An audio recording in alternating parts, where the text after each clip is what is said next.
Hi, നമ്മൾ ഇന്ന് discuss ചെയ്യാൻ പോകുന്നത് DLEDൻ്റെ സെക്കൻഡ് സെമസ്റ്ററിലെ സോഷ്യലിൻ്റെ ഫസ്റ്റ് യൂണിറ്റ് ആണ്. യൂണിറ്റിൻ്റെ പേര് സാമൂഹ്യശാസ്ത്രം, അർത്ഥം, പ്രസക്തി, വ്യാപ്തി എന്നുള്ളതാണ്. അപ്പോൾ ആദ്യം നമ്മൾ പഠിക്കേണ്ടത് എന്താണെന്ന് വെച്ചിട്ടുണ്ടെങ്കിൽ സാമൂഹ്യശാസ്ത്രത്തിൻ്റെ ഒരു ഡെഫിനിഷൻ പഠിച്ചു വെക്കുക. ഏതൊരു വിഷയമാണെങ്കിലും DLEDയിൽ ഇമ്പോർട്ടൻ്റ് ആണ്. ഒരു സാമൂഹ്യശാസ്ത്രത്തിന് എന്ത് ചോദിക്കും?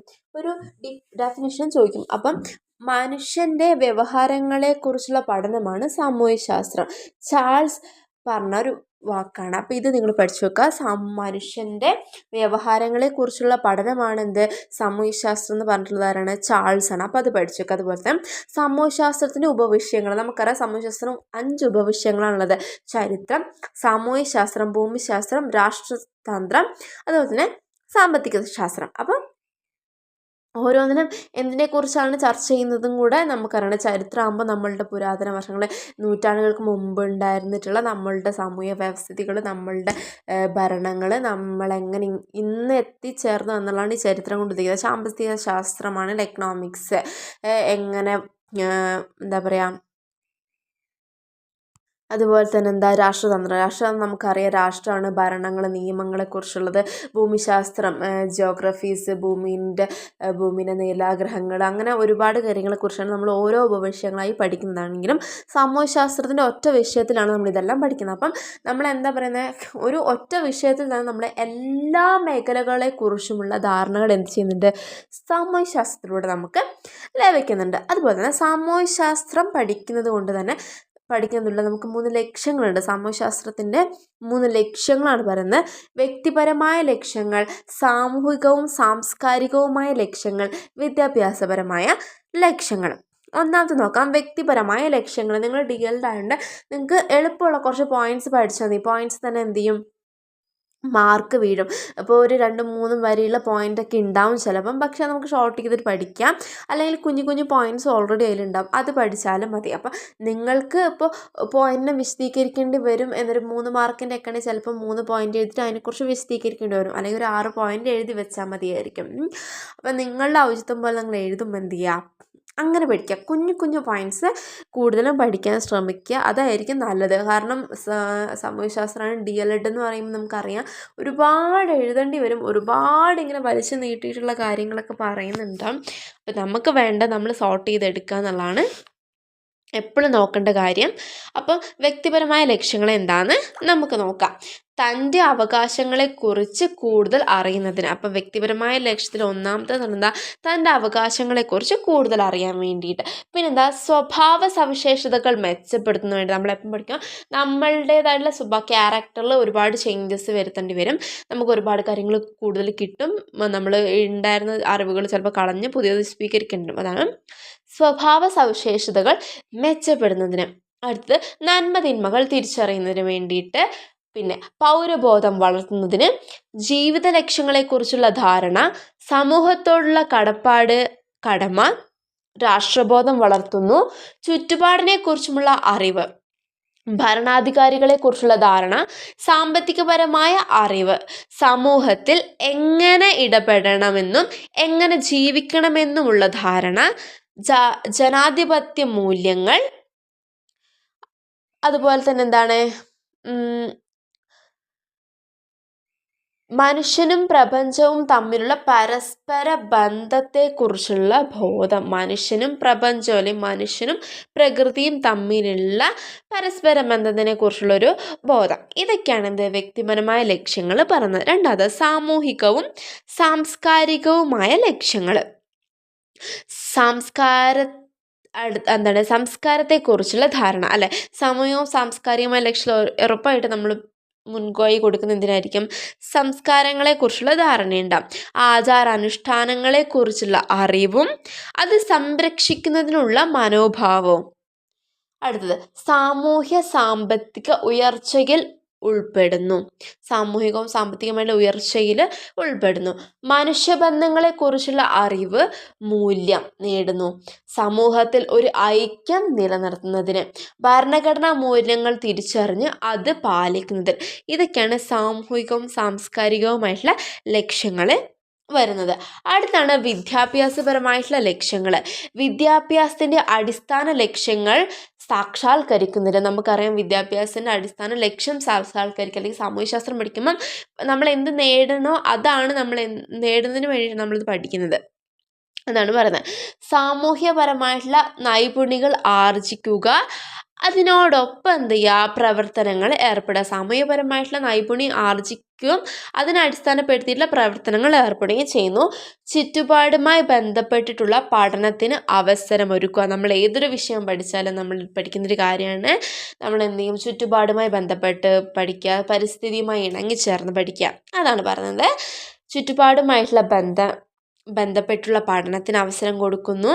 അതുപോലെ തന്നെ സാമൂഹ്യ നൈപുണ്യങ്ങളുടെ വികാസത്തിന് അവസരമൊരുക്കുന്നു. സാമൂഹിക നൈപുണ്യങ്ങളുടെ വികാസത്തിന് അവസരമൊരുക്കുന്നു. പരിസ്ഥിതി പ്രശ്നങ്ങളുമായി ബന്ധപ്പെട്ടുള്ള എല്ലാ പ്രവർത്തനങ്ങളും ഇടപെടുന്നു. ഇതൊക്കെയാണ് വിദ്യാഭ്യാസപരമായുള്ള ലക്ഷ്യങ്ങളിൽ വരുന്നത്. അപ്പം ഈ വ്യക്തിപരമായുള്ള ലക്ഷ്യങ്ങളോട് ഒരുപാട് പോയിന്റ്സ് ഉള്ളത്. അപ്പോൾ അതിലെന്ത് ചെയ്യുക, ഏറ്റവും എളുപ്പമുള്ള ഒരു 6-7 പോയിന്റ്സ് പഠിച്ചു വെക്കുക. ഒരു മിനിമം ഒരു 6-7 പോയിന്റ് പഠിക്കണം. കാരണം ഇപ്പോൾ ഒരു 3 മാർക്കിന് ചോദിച്ചിട്ടുണ്ടെങ്കിലും നമ്മൾ 3 പോയിന്റ് എഴുതിയാൽ 3 മാർക്ക് കിട്ടില്ല. ഒരു 6 പോയിന്റ് എഴുതിയാലേ ഒരു 3 മാർക്ക് തരുള്ളൂ.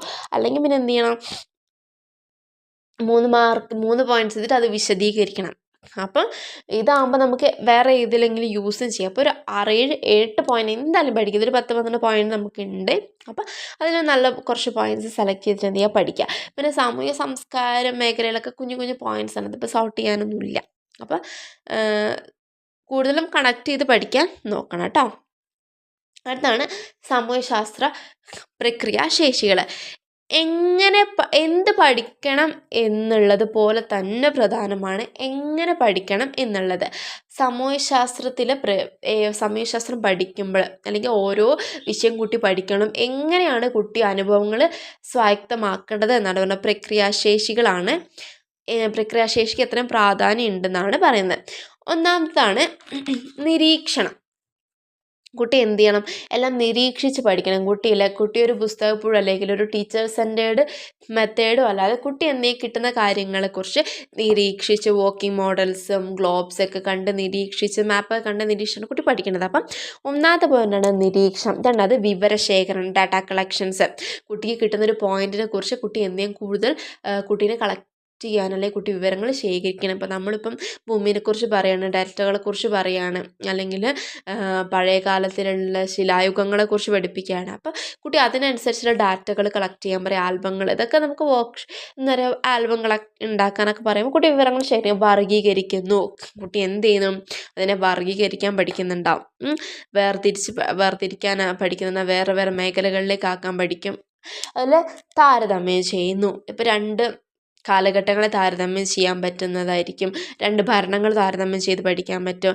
വിശകലനം ചെയ്യുന്നു. താരതമ്യം ചെയ്തതിന് ശേഷം അല്ലെങ്കിൽ ഒരു കാര്യം കിട്ടിക്കഴിഞ്ഞാൽ അത് താരതമ്യം ചെയ്ത് അത് സോർട്ട് ചെയ്ത് അതിന് കൃത്യമായി വിശകലനം ചെയ്ത് പഠിക്കാൻ പറ്റുന്നു.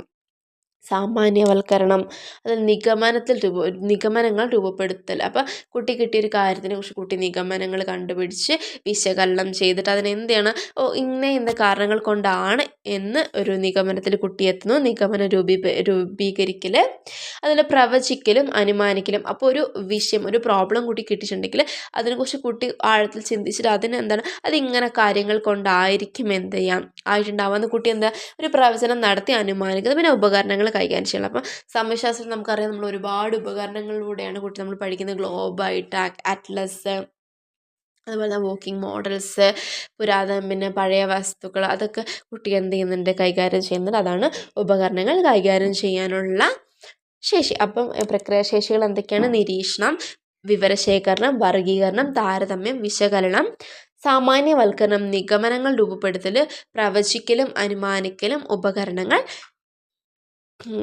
കൈകാര്യം ചെയ്യൽ.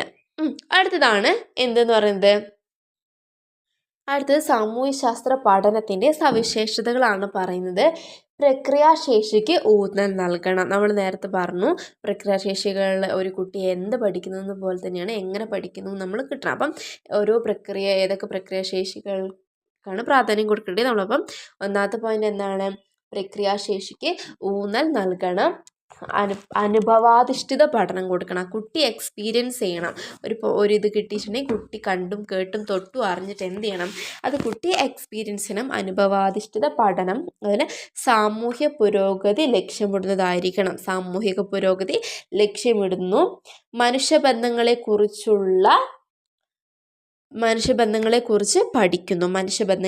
പഠിക്കുന്നു. ജീവിത